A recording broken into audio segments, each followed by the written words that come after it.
When we understand that the Tower of Babel was to represent a sacred mountain with a heaven at the top, new light is shed on Genesis 11:4, which to remind you reads, "Come, let us build ourselves a city with a tower that reaches to the heavens, so that we may make a name for ourselves and not be scattered over the face of the whole earth." When the Bible describes the Tower of Babel as reaching to the heavens, this is often misconstrued as being a reference only to its physical height. The tower would undoubtedly have been the tallest building in the world at that point, but the Babylonians were not attempting to build some kind of structure that would literally reach into outer space. The Bible is simply confirming that it was a temple dedicated to the worship of Nimrod and Semiramis as part of a new satanic religious system.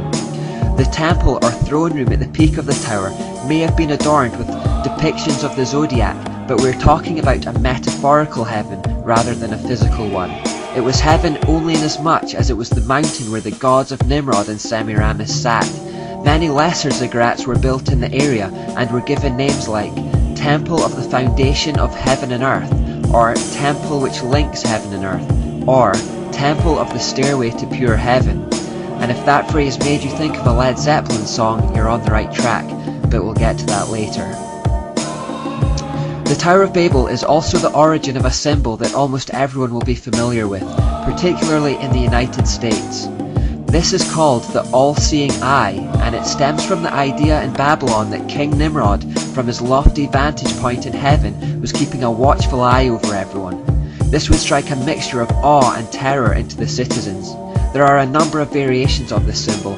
Sometimes we only get the eye within the triangle, other times we see it atop a pyramid type structure. Occasionally we just get the eye by itself. It all comes from the same source. But again, we must remember the Prince of Tyre, King of Tyre passage from Ezekiel. Satan intended to create a prince in the form of Nimrod through whom he could work out his plans from behind the scenes.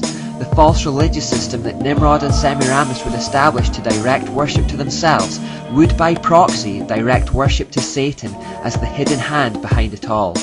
Nimrod was a prince of Tyre, a type of Antichrist who was a mere puppet for the king of Tyre. Therefore, when you see the all-seeing eye, you are not looking at the eye of Nimrod, but the eye of Lucifer or Satan.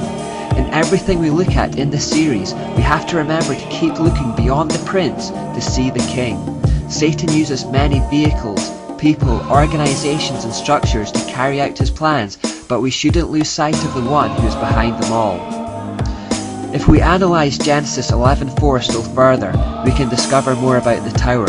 Again it says, "Come, let us build ourselves a city with a tower that reaches to the heavens, so that we may make a name for ourselves and not be scattered over the face of the whole earth."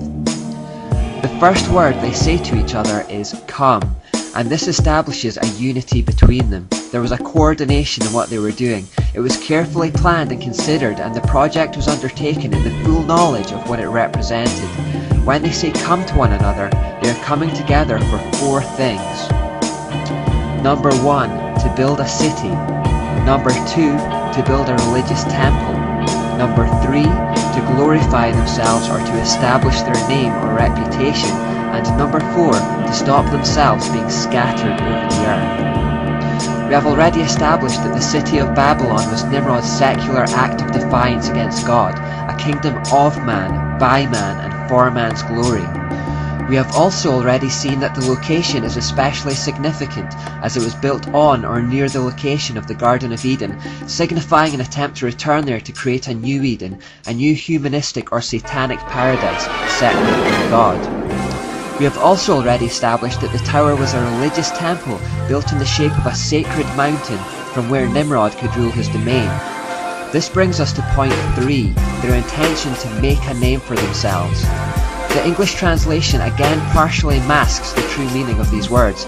According to Roger Christopherson, the Hebrew text, "let us make a great name," reads, "let us provide our own salvation."